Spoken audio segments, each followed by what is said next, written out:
झारखंड में लंबे अरसे से पुनर्वास और विस्थापन की नीति नहीं बनने के कारण कई आंदोलनकारी लगातार आंदोलन करते नजर आ रहे थे, लेकिन झारखंड सरकार ने कल के कैबिनेट की फैसले में नई नियमावली बना दी है 2025, जिसका नाम दिया गया है। अब हम सीधे पहुंचे हैं आजसू के दफ्तर में, और आजसू के दफ्तर में संजय मेहता जी हैं, वरिष्ठ नेता हैं, कार्यकर्ता हैं आजसू के। और इनसे हम जानने की कोशिश करेंगे कि आजसू पार्टी ने भी पुनर्वास और साथ में विस्थापन की नीतियों को लेकर लंबी लड़ाई लड़ी है। संजय जी, क्या कहेंगे? सरकार ने इसे नियमावली बना दी है, अब क्या झारखंड वासियों को मिल पाएगा उसका लाभ? देखिए, किसी भी नियमावली का जब विधेयक का स्वरूप वो प्रदान किया जाता है, तो सबसे बड़ी जो एक चुनौती होती है उसको इन्फोर्स करना। फील्ड पे आप उसको कैसे इन्फोर्स करेंगे, कैसे लागू करेंगे। झारखंड के लिए चुनौती ये है कि अगर आप मान लीजिए कि एग्जाम्पल लेते हैं कि तिलैया डैम का जो विस्थापन है, अब जो 60 के दशक में 50 के दशक में जो विस्थापन हुआ, आप झारखंड के किसी भी इलाके में जाइए, चाहे वो पतरातू थर्मल हो या बोकारो थर्मल हो, चाहे बड़का गांव का हो, चाहे जादूगोड़ा का हो, चाहे वो आपका झरिया धनबाद का हो, चाहे तेतरिया खार का हो, चाहे बांझेडी का हो, चाहे अडानी का हो, चाहे गोंदलपुरा का हो, चाहे गुड्डा का हो, चाहे आप सारंडा के जंगलों में सेल का देखिए, जिस इलाके में भी जाएंगे, तो सबसे पहली बात तो ये है कि जब भी कहीं पर विस्थापन होता है तो उसका सोशल असेसमेंट किया जाता है। सरकार कह रही कि विस्थापन आयोग जो है सामाजिक तौर पर उसका एक रिपोर्ट बनाएगा कि वहाँ की सामाजिक आर्थिक परिस्थितियाँ क्या है, उनका सर्वे करेगा।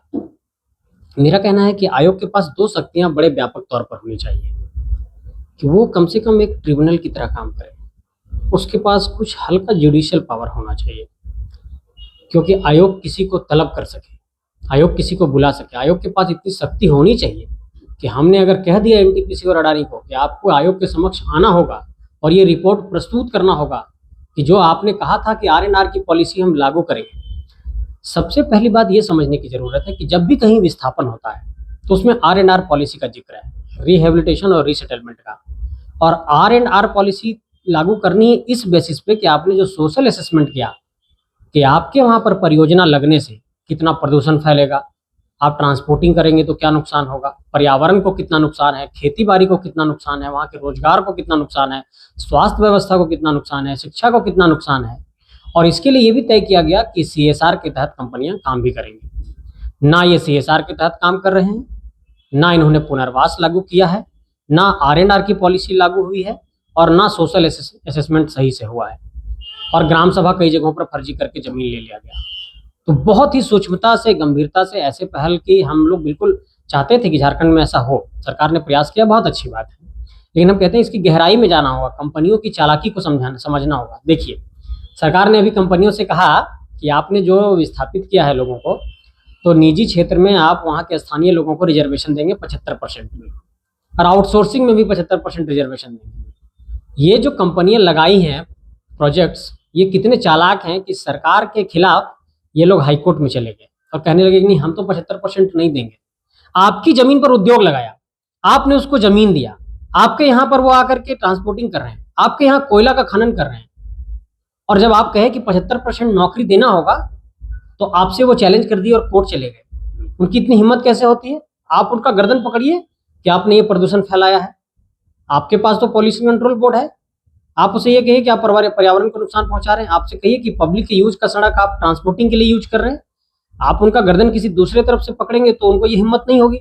लेकिन सरकार वाले भी लोग लिबरल हैं, तो इस पहलू पर काम करना होगा, क्योंकि बहुत बुरी स्थिति है। हम तो जाते हैं और मेरे हर जितने स्पीच को देखेंगे और तमाम तरह के आप मसलों को देखेंगे। और आजसू पार्टी का भी सुदेश महतो जी ने आवाज उठाया, चंद्र प्रकाश चौधरी जी ने आवाज उठाया है, हमारे इससे पहले रोशन लाल चौधरी जी ने आवाज उठाया सदन के अंदर, हालांकि वो हमारे सहयोगी दल में है। हमारे जो तिवारी महतो जी एमएलए हैं, वो इस पहलू पर लगातार आवाज उठाते रहे और वो विस्थापित क्षेत्र से भी हैं, तो हम लोग लगातार आवाज उठाते रहे। इस तरह की पहल जब सरकार ने की है, बहुत अच्छी बात है, लेकिन गहराई से इस पहलू पर काम करना होगा। ये नहीं कि सिर्फ खाना पूर्ति के लिए विस्थापन और पुनर्वास आयोग का हम लोग गठन करेंगे, कह दिया और खाना पूर्ति हो गई। इस पर बहुत सूक्ष्मता से काम करने की जरूरत है।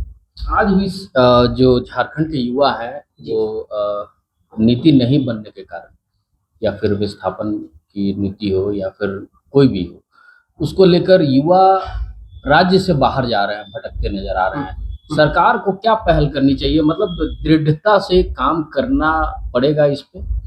आपने बहुत अच्छी बात की। युवा भटकते जा रहे हैं। मेरे पास एक आंकड़ा है, 8,52,000 मजदूर कोविड के वक्त झारखंड वापस लौटे थे। ये एक आधिकारिक आंकड़ा था जो सरकार दावा करती है कि हमने बुलाया।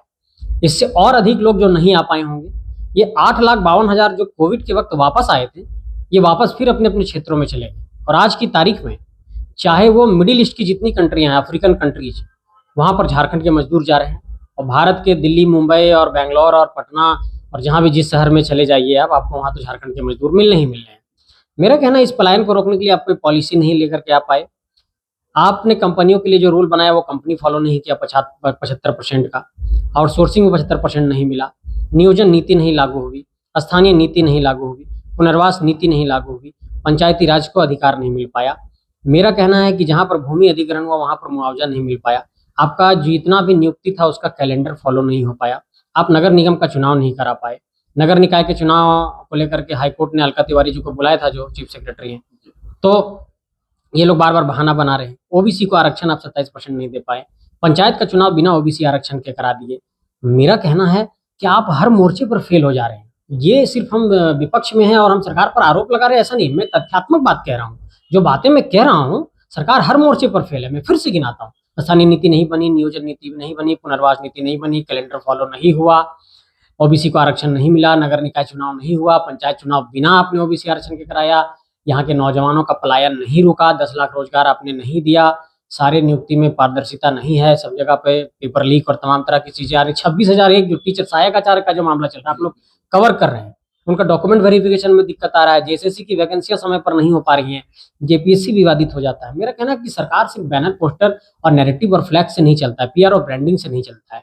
आप करिए ना, पीआर ब्रांडिंग जो काम करते हैं उसका करिए। लेकिन आप लड्डू बांट लेते हैं कि हमने स्थानीय नीति बना दिया 1932 का और कुछ हुआ नहीं। तो मेरा कहना है कि नैरेटिव का खेल ना खेला जाए, वास्तव में काम किया जाए।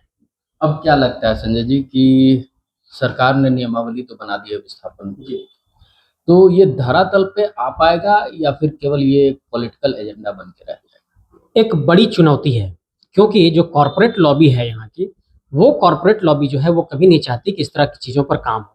क्योंकि आज की तारीख में अगर मान लिया जाए कि किसी इलाके में 100 करोड़ मुआवजा देना है, वो 20 करोड़ दे करके ब्यूरोक्रेसी के लोगों को ही खरीद लेते हैं। और फिर ब्यूरोक्रेट्स, अभी मैं आपको एक एग्जांपल बताता हूँ, ये ब्यूरोक्रेट्स का जो खेल है झारखंड के अंदर। बड़का गांव में मान लिया जाए कि अडानी आना चाहती है। गोंदलपुरा एक गांव है, वहां पर वो लैंड को एक्वायर करना चाहती है। अडानी ने क्या किया कि फर्जी ग्राम सभा बना दिया। फर्जी ग्राम सभा बना करके उसने कहा कि ये ग्रामीणों ने हमें अप्रूवल दे दिया कि हम, अब वहां 800 दिन से लोग बैठे हुए हैं धरने पर कि हम यहाँ पर माइनिंग करने नहीं देंगे। मेरा कहना है कि प्रशासन को इतना इंटरेस्ट क्यों होता है, जब आप खुद कहते हैं कि ना लोकसभा ना विधानसभा, सबसे बड़ी ग्राम सभा है। तो ग्राम सभा की बात को दरकिनार करके प्रशासनिक तौर पर जुल्म ढा करके और आप खनन देने के लिए बोलते हैं। आप देखिए पकरी बरवाडी का जो प्रोजेक्ट है बड़का गांव का, चट्टी बरियातू का जो प्रोजेक्ट है, वहां पर लोग परेशान हैं। अब 2016 का एक कट ऑफ है। 2016 में जो बच्चे 18 साल के थे उनको एकल परिवार माना गया। अब जो आज की तारीख में 18 साल का है उसको एकल परिवार नहीं माना जा रहा है। जो 2016 में तय हुआ मुआवजा की राशि, वो आज अगर लैंड एक्वायर हो रहा है तो उसका मुआवजा राशि उसी अनुरूप मिलेगा। आप नहीं लेंगे तो ट्रेजरी में जमा हो जाएगा, आपका घर तोड़ दिया जाएगा, आपका बर्तन सड़कों पर फेंक दिया जाएगा और वहां माइनिंग कर लिया जाएगा। तो ये जो जुल्म है वो लगातार बढ़ते जा रहा है झारखंड के अंदर। कॉर्पोरेट पावर यहाँ पर बिल्कुल बेलगाम है। दूसरे राज्यों में ऐसा नहीं है, दुनिया के किसी कोने में ऐसा नहीं है जहां पर ये वहां के जमीन मालिकों पर, भू रैयतों पर इतना जुल्म ढाया जा रहा हो। झारखंड में लैंड एक्वायर करना शासन के बल पर सबसे आसान है और हम लोग गोलियां खाते हैं, शहादत देते हैं और मार दिया जाता है। बोकारो में क्या हुआ प्रेम महतो के साथ, वो लोग अप्रेंटिस किए हुए लोग थे जो बीएसएल में नौकरी मांग रहे थे। आप सोचिए कि आपकी जमीन पर बड़ा, भारत का सबसे बड़ा स्टील प्लांट लगा हुआ है और आप एक 15,000 की नौकरी मांगने जा रहे हैं और आपको लाठी से मार करके और वहीं खून बहा दिया जा रहा है। इससे बड़ी दर्द और पीड़ा की तस्वीर क्या होगी झारखंड के अंदर। मुझे लगता है कि इस वेदना पर विचार करने की जरूरत है। सभी चीजों को सिर्फ प्रोफेशनल दृष्टिकोण से और लाभ के दृष्टिकोण से मत देखिए। लोग यहाँ जन्म ले रहे हैं, कोई मुसलमान है तो उसकी कब्रें वहां पर बनी है, कोई हिंदू है तो उसकी बाबा और दादा की चिता वहां पर जली है। एक भावनात्मक लगाव है। आप उसके कब्रिस्तान, आप उसके कह सकते हैं कि शमशान घाट को, सबको खत्म कर दे रहे हैं। उसके विद्यालय को, घर को, आंगन को, खेत को, खलियान को। फिर घर भी नहीं दे रहे हैं, रोजगार भी नहीं दे रहे हैं। वो कहाँ जाएगा? ये कितनी बड़ी बात है, भावनात्मक दृष्टिकोण से भी और सामाजिक दृष्टिकोण से भी, आर्थिक दृष्टिकोण से भी, सभी पहलुओं पर जब आप चिंतन करेंगे, तो आप अगर कलेक्टिवली इस पीड़ा को काउंट करेंगे ना, तो कोई भी कंपनसेशन इसको कम नहीं कर सकता है। लेकिन फिर भी अगर आप रिहैबिलिटेट करना चाहते हैं, आप उसको पुनर्वास देना चाहते हैं, तो इस पहलू पर सोचना होगा। हम लोग लड़ते हैं इसलिए ये भावुकता, ये बातें कोई हम बनावटी बात नहीं कह रहे हैं। ये भावना अंदर से इसलिए निकलती है, कभी-कभी तो आँखों से आँसू आ जाता है हम लोग को फील्ड में जाते हैं तो। और यही कारण है कि हम जैसे नौजवान दिन-रात एक कर दिए हैं झारखंड में। हम लोग भी चाहते तो चले जाते, जेपीएससी में चले जाते, यूपीएससी में प्रयास करते, कोई एक तो नौकरी कर लेते। लेकिन आँखों में आँसू आ जाता है, इस दर्द को और पीड़ा को देख कर के। बहुत हम लोग चिंतित हैं सर इस बात को लेकर के। जी, बहुत अच्छी बात कही इन्होंने। आज तक झारखंड में ग्राम सभा को समुचित शक्तियाँ नहीं मिल पाई है, लेकिन अब झारखंड सरकार पुनर्वास और विस्थापन नीति बना चुकी है। अब देखना होगा कि कितनी जल्दी धरातल पर ये नियमावली का पालन हो पाता है, कब तक गठन हो पाता है, ये आने वाला वक्त बताएगा। रांची से कैमरा सहयोगी कौशल नारायण के साथ अमित कुमार, एचएनएन न्यूज़।